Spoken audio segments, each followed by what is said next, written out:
500 مرة أقول لك المكان ده مكان محترم، وعشان تقعد هنا لازم تقعد بأدب. في ناس كتير بتسهر هنا بس بتقعد محترم. ولا أقول لك على حاجة، تحب تروح على حالك؟ أنا أصلا كل يوم هنا وعندك 3 جرام.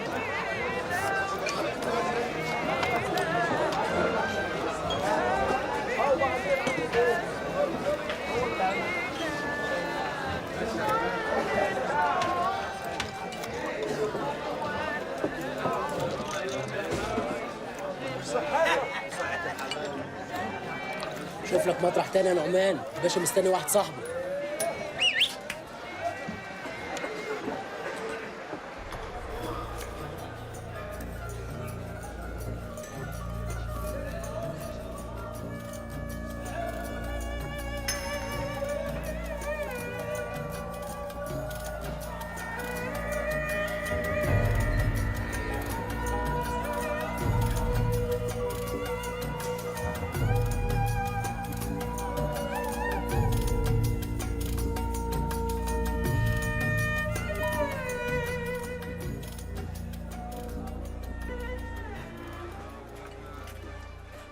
باشا يؤمر بيرة تاني ولا يحب اغير له المزة؟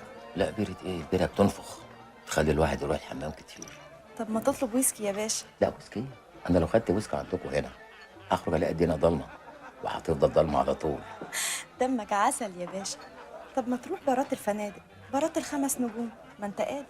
بصي، الخمره مش هي مزاجي وانت عارفه. ما انا لسه بفكر. بس انا مش محتاجه تفكير، هما كاسين هناخدهم مع بعض. بس اذا كان كده يبقى فوت عليك في المكتب، مش كده؟ امتى؟ بكره، بعده، مهم يكون مزاجي رايق. بكره. روح هات الحساب. تحت امرك. ابعت 6 صناديق. بس كتر البيرة عشان عليها ضغط الايام دي. بس ما تأخروش علينا. حساب ترابيزه 9. ايه حكاية ترابيزة 9؟ حيرتونا معاكم، تعاملنا معاهم دغري تقولوا شويه لطافه. راجل محترم وزبون ايده فرطه، فيها ايه لما اتكلم معاه دقيقه؟ بقول لك ايه، انا ما احبش حاجة تحصل من ورا ظهر ابدا. ده هنا بس، لكن بره انا حر. احاسب وارجع لك. طب حاسبي.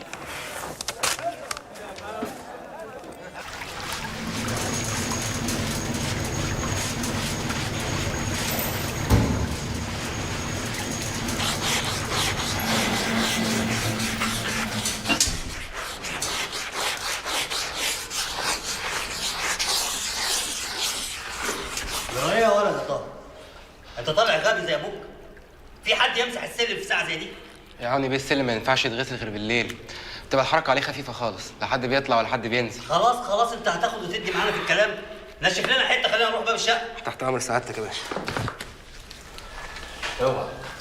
اوعى. انت خدت الثانويه العامه يا طه؟ ايوه. وناوي على كليه ايه؟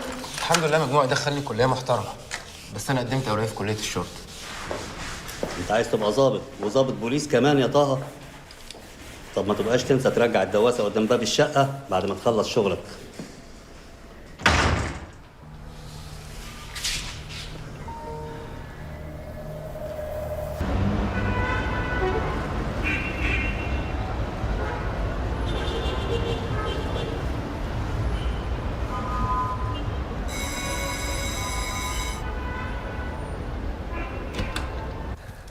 انما نقول له مين سيادتك؟ رباب، هو عارف. اهلا اهلا اهلا اهلا، ايه الحلاوه دي؟ خش، اللي يدخل هنا يبقى من اهل البيت على طول. هو ده بيت مكتب، المهم ان هو مكان امن ومريح ودمه خفيف. انا كنت خايف لا من دي. انا لما اوعد ما اخلفش. وده مين بسلامته؟ ده بابا الله يرحمه. ده شكله باشا بحقه حقيقي. امال انت فاكراني ايه؟ باشا تايواني؟ الصورة دي بابا صورها في بهو القصر الملكي بعد ما حلف في اليمين قدام جلالة الملك. تلج. كان اول مره يمسك فيها وزاره الاشغال العموميه. عشان كده وافقت اجيلك يا باشا، عشان يبقى في حياتي حاجه افتخر بيها. اسمي في يوم من الايام عرفت باشا بحق وحقيقي، بدل الهم اللي انا فيه. واديك بتشوف الاشكال اللي في البار. كله تمام يا سعاده الباشا. انا هغيب ساعتين ثلاثه كده، هقابل ملاك اخويا في موضوع كده يعني بنخلصه. خد راحتك.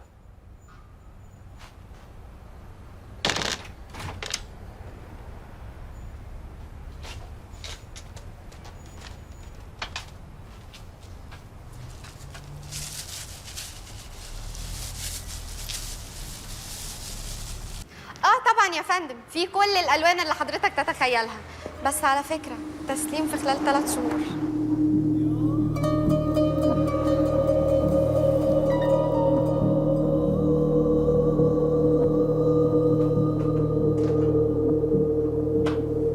خير يا بابا، في حاجه ولا ايه؟ لا مفيش. امال مالك شكلك كده مش مظبوط؟ يعني بالي مشغول، بس اطمن يعني اللي شاغل بالي حاجه ملهاش علاقه بالشغل نهائي. تضرب سيجاره ملفوفه؟ يا سلام، ده اوانها. فوزي، الشيخ السمان عاوز يشوفك انت واخواتك، وانا عاوزكم تسمعوه كويس. خير يا حاج. اما تقابلوها تعرفها. اهلا الصباح يا حاج.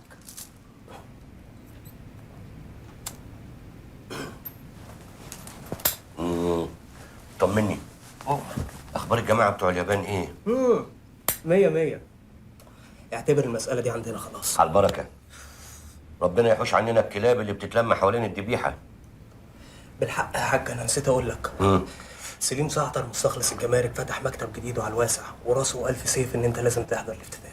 يستحق، هروح له. مش في لقيت لي شغلانه جديده في محل ملابس؟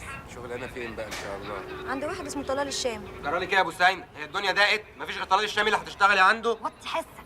ماله طلال؟ سمعته زي الزفت. وانت عرفك بيه ولا بسمعته؟ كنت اشتغلت عنده؟ بقول لك ايه، المنطقه كلها انا عارفها شبر شبر، وعارف ناسها نفر نفر. انا مولود فيها ومتربي فيها. على العموم انا ما شفتش منه حاجه وحشه. ما انت هتشوفي. والله لما اشوف بقى يبقى يحلها ربنا. لكن دول 250 جنيه في الشهر عشان اعيش انا واخواتي، عايزين قدهم 3 4 مرات. امي بتخدم في البيوت عشان تلم 300 جنيه في الشهر وبترجع مهدوده، وابويا مات وعليه ديون. الديانه بقى في اللي سامحه وفي اللي لسه بيطالب بحقه، واحنا لازم ندفع الدين اللي عليه زي الشرع ما قال، ولا مش هيدخل الجنه. وانت جاي تقول لي طلال سمعته وحشه؟ ومين عندك في البلد دي سمعته مش وحشه؟ ولا هو كلام وبس؟ واسمع بقى اما اقول لك، اذا كان على الدبله الفضه اللي في صباعي دي اتفضل اهي. انت مش هتعمل عليا ضابط بوليس من دلوقتي.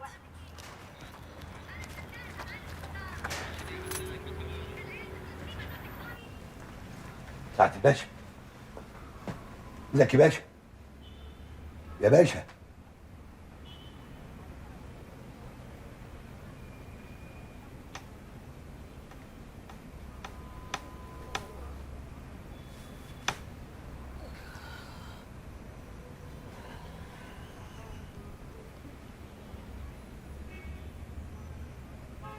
سيادتك تعبان؟ انت تعبان؟ اجيب دكتور؟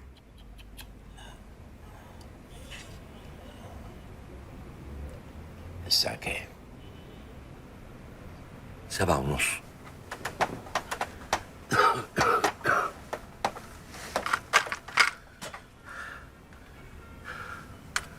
الساعه بتاعتي فين؟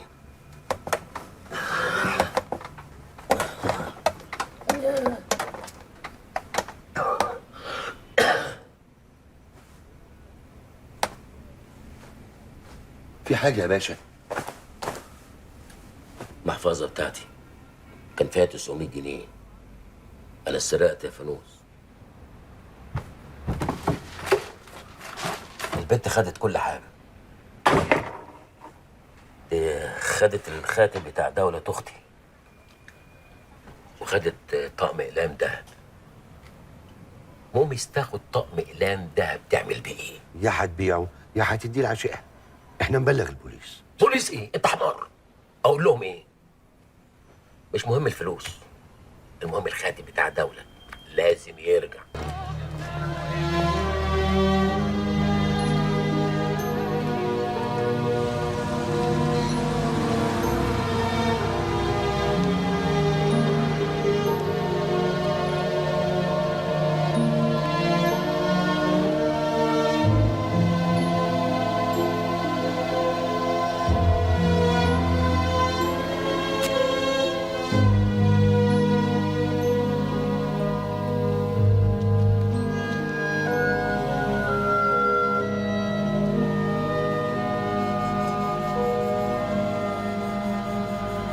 مساء الخير. مساء الخير عليك. امال فين شارع هدى شعراوي؟ لا ما اعرفش. هو حضرة الغريب مش من هنا ولا؟ لا من هنا، بس ساعات كده الواحد دماغه بتلف. والله يا باشا انا ما اعرفش حاجه عن الشوارع دي كلها. مكان ما بيوقفونا بنقف. يعني بتفضل طول الليل واقف؟ مكتوب علينا يا بيه. ما تقدرش تقعد؟ يا ابوي لو اتعكشت قاعد ولا نايم فيها جيزه طوالي. بس تقدر تتمشى؟ في محل خدمتي. انت باين عليك شاب ممتاز واصيل كمان. ربنا يكون اصلك ساعه البيت. اتمشى معايا كم متر كده؟ ما قلت سعادتك. تعال تعال تعال. امسك. لا ما قدرش. ممنوع سعادتك يعني ناخد اي حاجه من اي حد. انت اسمك ايه؟ عبد رب عبد الباري بيه. عاشت الاسامي. بص يا عبد ربه، اولا انا مش اي حد، ثانيا مفيش حد شايف. امسك بقى امسك، ما تزعلنيش. بس ده كتير يا بيه. والله ما في حد بيعمل كده خالص. انا انا اصلي عبد ربه بحب اسعد الناس. ربنا يسعد سعادتك سعاده البيه. اما تعرفني كويس هتتاكد بنفسك.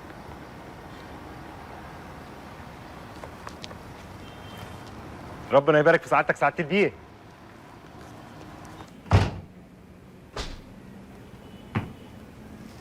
كنت فين يا سعادة الباشا؟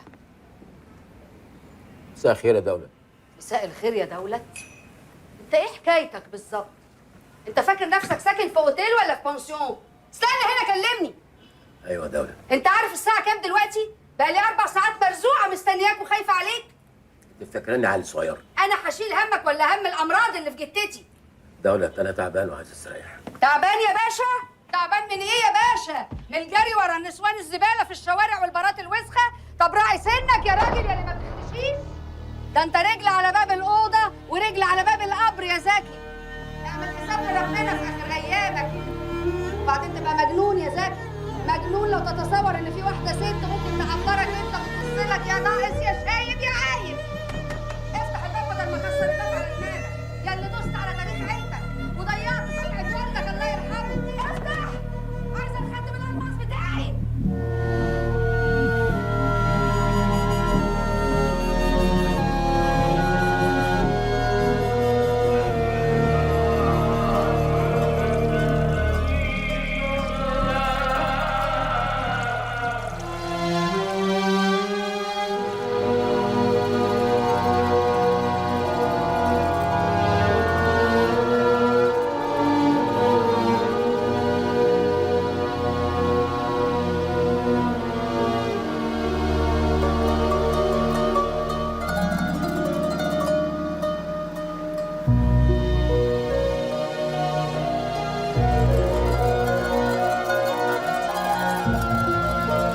ايه اللي موقفك بره بدري كده؟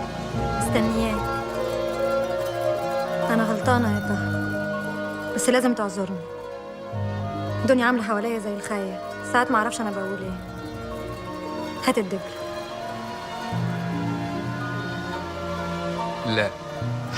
هات الدبلة بقول لك، أنا عارفة إنها معاك. هات، ما تعملش فيها عبد الحليم حافظ كده. هات. طب اعمل لك ايه وانت شعنونه كده؟ ما انا لازم اصبر عليكي. بس هانت. شفت نفسك في المراية؟ يعني ما شاء الله عليك. ادعي لي ربنا يوفقني النهارده. متوفق إن شاء الله. ما أنت شكلك ظابط من دلوقتي، وعزة الله أحلى من الظباط. يا دوب بقى، انا اصلي نازل بدري عشان الحق الاتوبيسات وهي فاضيه، لحسن الزحمه تبهدل البدله.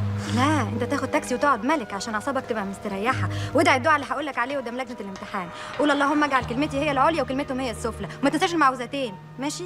ربنا يوفقك. سلام. مع السلامه. اتفضل يا حاج اتفضل. شوف يا حاج عزام، الوزراء واللي اكبر من الوزراء بيفتحوا المنشآت الجديده. اتفضل يا حاج. انا بفضل الله وفضلك وفضل امثالك بقيت منشأة كبيره، بس انا قلت بقى الحاج محمد عزام هو اللي لازم يباركها بنفسه. انت غالي عندي قوي يا زعتر، وانا فرحان لك. مش انا بس، انا والولاد. ربنا يزيدك كمان وكمان. تشرب يا حاج؟ مفيش غير القهوه. قهوة ايه يا حاج عزام؟ القهوه ملحوقه. يا سعاد، افندم يا استاذ سليم. هاتي عصير للحاج عزام يا سعاد. حاضر. هاتيه بنفسك يا سعاد. بنفسي طبعا يا استاذ سليم. بسم الله ما شاء الله. بنتك دي يا زعتر؟ بنت ايه يا حاج؟ دي موظفه عندي هنا في المنشاه. انا بنتي يا دوبك في الاعداديه. بسم الله ما شاء الله، لازم السكرتيره بتاعتك بقى. يا حاج احنا مالناش في شغل السكرتيرات والكلام ده. مدام سعاد شاطره ونبيهه وخفيفه. هي مدام؟ وعندها ولد عنده يجي 6 7 سنين كده. جوزها بقى راح يشتغل في العراق، مات هناك. الله يرحمه. مات ازاي؟ الله اعلم. اتفضل يا حاج عزام. كتر خيرك يا ست الكل. هروح اعمل لحضرتك القهوه بنفسي. بس السكر قليل لو تكرمت يعني. من عينيا الاثنين. في ايه يا حاج؟ اصل في وشوش سمحه، اما تشوفها تحس بالراحه.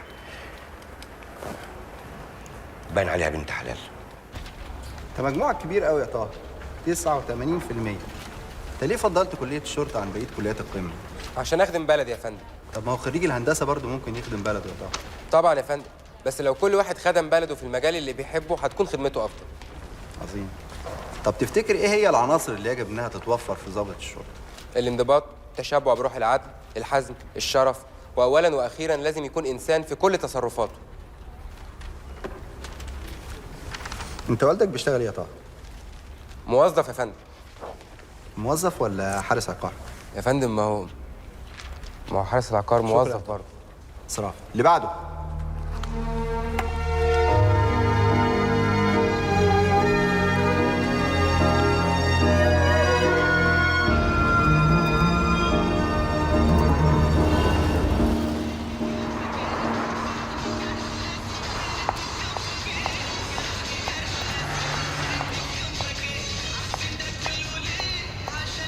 انت كنتي فين؟ كنت مع الاستاذ طلال في المخزن. بتعملوا ايه؟ كان بيعمل جرد على البضاعه، شوف البضاعه الناقصه عشان يجيب غيرها. امال الكل بيبص لك ويبص له كده ليه؟ الله، ما الكل عارف ان احنا كنا بنعمل اباحه في المخزن. طمني وبلاش وشك يحمر كده. اباحه من فوق الهدوم يعني. من فوق الهدوم؟ من فوق الهدوم. اهو بيقعد يلزق نفسه كده ويضحك لحد ما يترعش ويتنفض، والسلام عليكم وعليكم السلام، وهو عامل زي دكر البط كده. بعدين بيدفع 10 جنيه. وحشه. وكلنا في الهوا سوا، ومصير الدور يجي عليك. مش عارفه كل واحده مش عايزه تبص لنفسها ليه.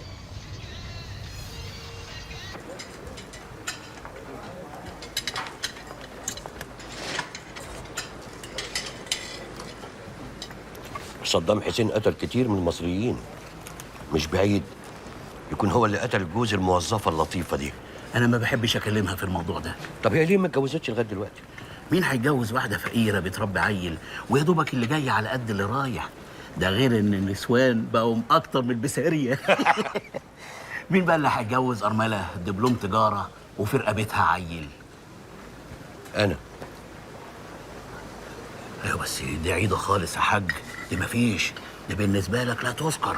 انت مقامك اكبر من كده بكتير. شوف يا زعتر، انا راجل عارف ربنا، يعني من الاخر كده انا عاوز واحده عاشرها، مش واحده ورثها ولا اخد مرتبها اخر الشهر. لاحظ كده بقى، دي تبقى طاقه القدر اتفتحت لها. بس انا ليها شروط، لو وافقوا عليها نخلص على طول.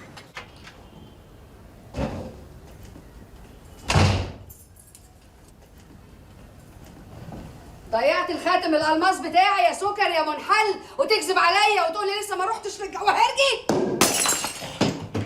احترمي نفسك يا دوله. مين اللي يحترم نفسه يا هزو؟ وديت الخاتم فين؟ اديته لانهي صفيحه زباله يا اللي خليت اسم اكبر عيله في مصر تحت الرجلين. اخرج بره بيتي. بيتك ايه يا دوله؟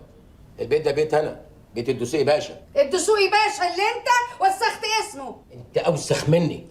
على الاقل لو وسختك كانت بره بيت العيله، انما انت وسختك كانت هنا. عدد الرجاله اللي دخلوا الشقه دي عشان يناموا معاكي اكتر من اعضاء حزب الوفد القديم والجديد.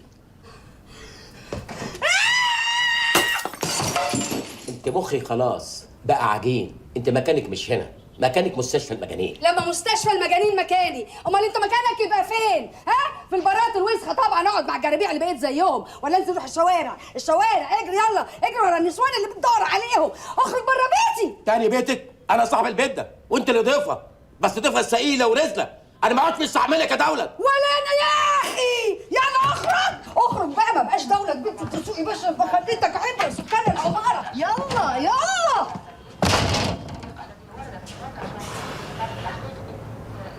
ايه يا اخوانا؟ مفيش حاجه، اخ واخت بيتخانقوا وانتوا عارفين دوله طول عمرها مجنونه.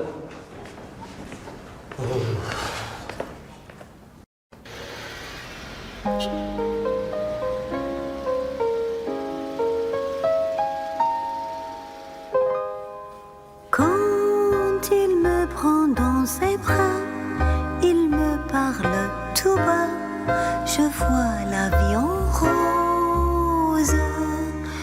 Il me dit des mots d'amour, des mots d'être tous les jours, et ça me fait quelque chose.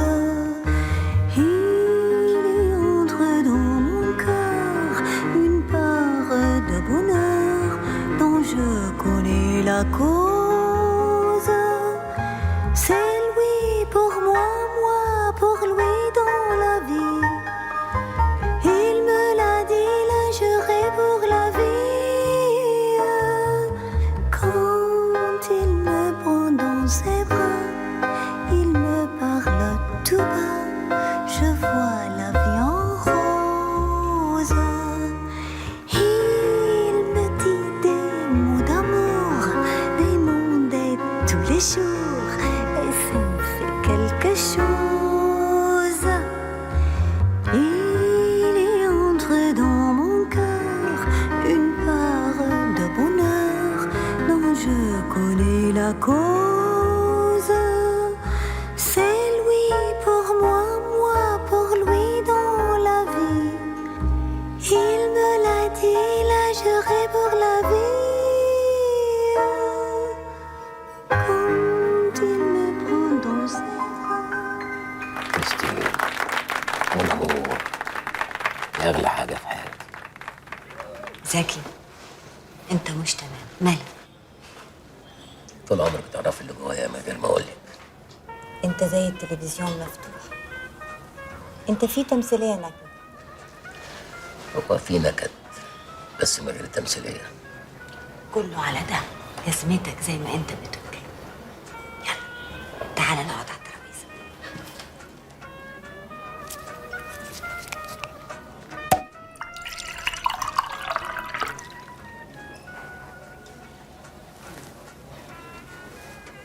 اتخانقت مع دولت، مش جديد طول عمركم كده؟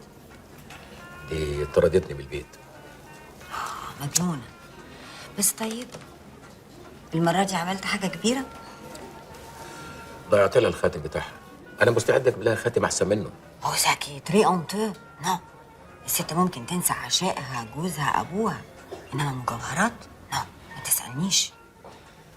كريستين لو قلت لك ان دولت بترسم من زمان عشان تطردني من الشقه، تعمل بيها ايه؟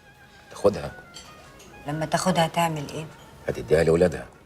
ما ان انا لو مت دولت هتاخد كل حاجه. هي الوريث الوحيد ليا. هي اكبر منك، هي ممكن تموت قبليك، انت تورثها. ما هو ساعتها اولادها هيورثوا نصيبها. انا مش عارف هي بتعمل كده ليه. ما انا شايفه غير كده زكي خالص. هي دلوقتي زمانها هاديه، وانا هكلم معاها في التليفون وكل شيء يبقى تمام. تعبيش نفسك، انا عارفها. رهان على ازازه بلاك؟ هي فول بردي، بس انا هكلمها. خلاص يا مدام كريستين، خلاص الموضوع ده انتهى خلاص. اي كلام فيه مش هيغير اي حاجه من اللي حاصل. ايوه حبيبتي، بس ده بيته زي ما هو بيتك بالظبط. لا لا لا يا مدام، لازم حضرتك تبقي فاهمه. زكي مش هيدخل الشقه دي تاني طول ما انا عايشه، وحتى بعد ما اموت كمان. طب اهدى نعم. مش عايزه اسمع انا حاجه من فضلك عشان خاطري. نعم. انت مين انت عشان يبقى لك خاطر اصلا؟ انت فاكره نفسك ايه؟ انت كلك واحده من عشيقاته. اوعي تكوني فاكره نفسك رئيسه الانرويل. كالانرويل؟ انا كريستين، انت بتتكلمي ازاي انت؟ لا بقول لك ايه، انت بدل ما تضيعي وقتك معايا ها، روحي شوفي زباينك. يلا يلا يلا، لا يكون حد عايز حاجه. يلا. زكي تكسب رهان. مش قلت لك انا؟ كنت فاكره انها مجنونه، بس طلعت كلبه واطيه، وهي تموت قبليك ان شاء الله.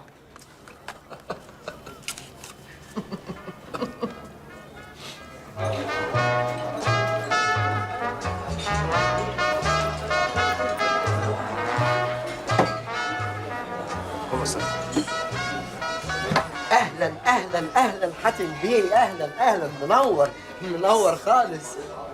لمبه 1000 واط، شمس وقمر مع بعض، اهلا بيك. عزيز خليهم يجيبوا لنا كل حاجه انت شايف انها حلوه. الشرب حاتم بيه. ويسكي. والاستاذ ويسكي برضه، ده صديقي عبد الرب. اهلا مستر عبد الرب. اهلا بيك يا باشا. اهلا بيك. عزيز من فضلك ابعت لي الشط بسرعه. امرك امرك مستر.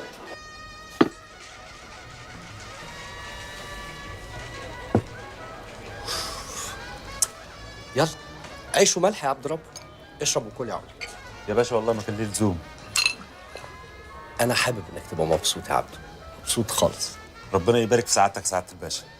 ماشي.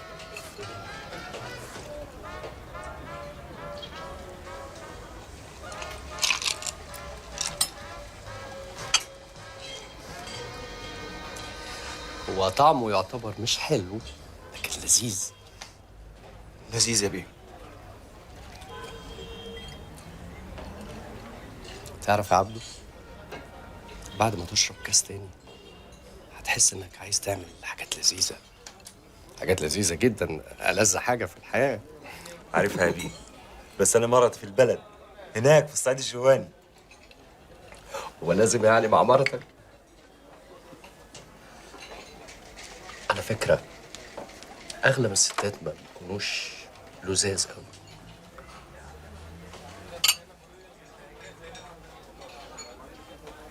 تشغيلك يا بيه. اهدى اهدى يا عبده، الناس بتبص علينا. خليك عادي، خليك عادي خالص.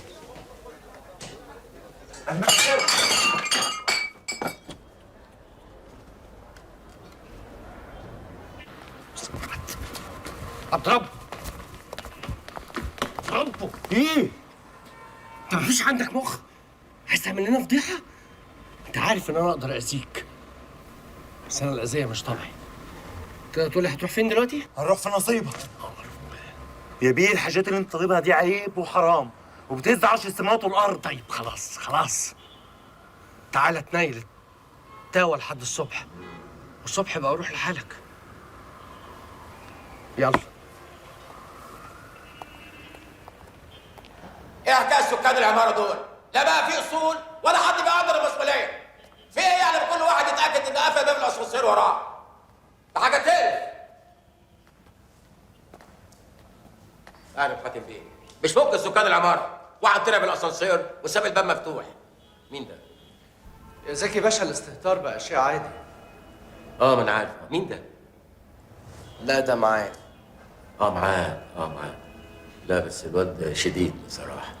معاه. ما تطلع يا ابني جيب لنا الاسانسير من فوق. لما حاتم بيقوم. لما حاتم بيقوم. امره حاتم بيه يجيب الاسانسير من فوق. ما تخافش، مش هيحصل له حاجه، زي ما هيطلع زي ما هينزل بالظبط. خلاص يا باشا، اطلع يا عبد الرب. اطلع يا عبد الرب. اوبا، شفت الواد؟ الواد طلع طلعه عمل سبرنت، نمر. اي والله نمر، واد جامد. طب ابن حلال، تستاهل كل خير. ليلتك فل يا حاتم بيه. ما الليالي كده تبقى فل على ناس ونكد على ناس.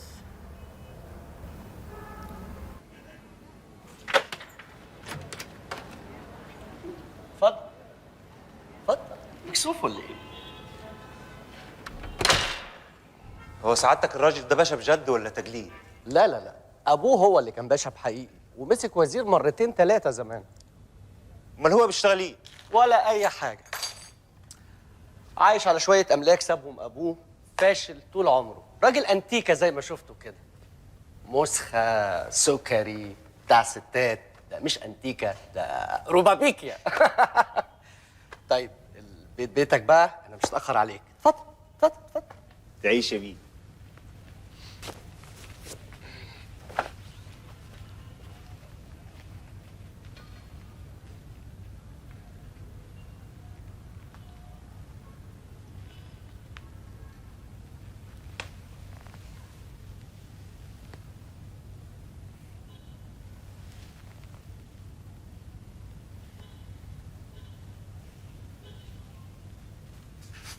مش معقوله هتنام بالهدوم اللي انت لابسها دي؟